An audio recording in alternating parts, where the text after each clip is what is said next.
Imagine this.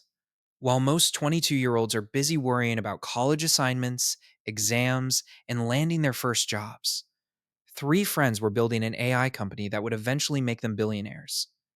And the craziest part? It's not a social media platform, it's not a smartphone brand, and it's not even a famous AI chatbot. So, what exactly did Mercor do that made even some of the world's biggest AI companies become its clients?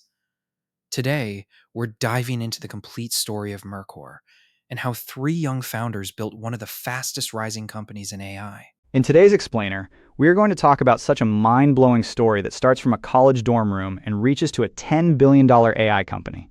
I mean, just think about it. Only three friends have created such an AI titan that we and you can't even imagine. So, let's go on this amazing journey of Mercor. Let's start with a very crazy fact. Now look at this comparison. On one side, there is Mark Zuckerberg, who at the age of 23 had registered his name among the self-made billionaires of the world's youngest age. And on the other side, the founders of Mercor, who are only 22 years old. These three boys have left behind Mark Zuckerberg and Taylor Swift's successors, and now they have become the self-made billionaires of the world's youngest age. Literally unbelievable. Okay, let's dive into this $10 billion. This is not a random number, but it is a huge valuation of Mercor's November 2025. Under the leadership of Phyllis Ventures, after a heavy funding round of $350 million, they have achieved this historic milestone. Section 1. Roots, Debate, and Heritage. Let's see where this magnificent partnership started from. Adarsh, Hiremath, and Suryamida's parents had originally emigrated from New Delhi, the capital of India. They spent their childhood in the tech-centric Bay Area, where their parents were software engineers. They met at the age of 10, and later in the Bellarmine College Preparatory, Brandon Foodie also became a part of their team. What is to be understood here is that this Indian-American heritage of Adarsh and Surya was the basis of Mercor's original mission, which had a global vision: to connect India's best engineering talent directly with the US companies. In high school, their speech and debate skills proved to be a huge game changer for them. Winning all three major national policy tournaments in just 1 year, literally, is not a small thing. This experience not only gave them the strength to easily understand difficult logic, but also set such a team dynamic that it was impossible for anyone to break. Section 2. The college dropout decision. There is a big twist in this story. Just pay attention to this timeline. All three of them were studying in elite universities. Adarsh was doing research on machine learning in Harvard, and Brandon and Surya were in Georgetown. At the end of 2022, in Brazil's Sao Paulo hackathon, Brandon cracked a freelance deal that completely proved his cross-border arbitrage model. Then what happened? A phone call was made that night, and all three of them left their prestigious college and decided to start Mercor in 2023. It all happened so fast that it feels like a dream. Look at these words of Adarsh. The craziest thing for me is that if I wasn't working on Mercor, I would have just graduated. My life has taken a 180-degree turn in such a short time. If you look at it from their point of view, this success was really like the world changing overnight. Meanwhile, a very big catalyst emerged: Thiel's Fellowship.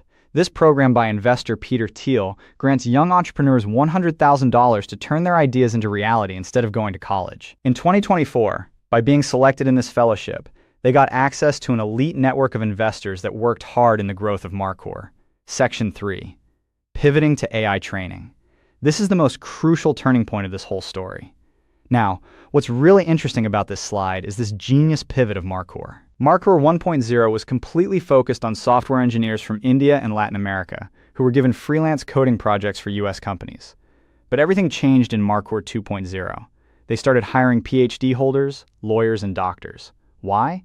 Because OpenAI and frontier labs like Anthropic needed an expert human judgment to train their advanced AI models. The financial impact of this one pivot was literally devastating.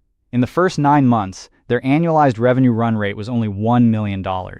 But by March 2025, it became $100 million, and by September 2025, it reached a huge figure of $500 million. There was no magic to this rapid growth. It was all their hard work. Brendan works 6 days a week, night and day. Let's take a look at this timeline together. In 2021, high school ends. In 2023, the foundation of Mercor is laid. By the end of 2024, the valuation of $250 million. In the beginning of 2025, $2 billion. And then in November of the same year, $10 billion. This journey from a dorm room to becoming an AI titan was decided in just 2 years. Crazy, right? Section 4. Lessons from Mercor's journey. So what can we learn from this $10 billion evolution? The biggest lesson here is that they didn't run away from school. Rather, they ran towards a very specific and huge problem. Leaving studies was a very calculated risk, which was taken to solve a global labor and technology problem. Don't make the mistake of thinking it's a universal advice to drop out of college. The core lessons of this entire explainer are absolutely clear. Their heritage and debate skills gave them a vision that was different from the rest. When you solve such a big inefficiency in the labor market, the opportunities come up on their own. And most importantly, since AI is now automating 2/3 of knowledge time, humans will have to elevate themselves to face bigger challenges like cancer treatment. After seeing this whole story, a very provocative question comes to our attention. As AI continues to automate the knowledge work of the world, the coming generation will run towards solving these huge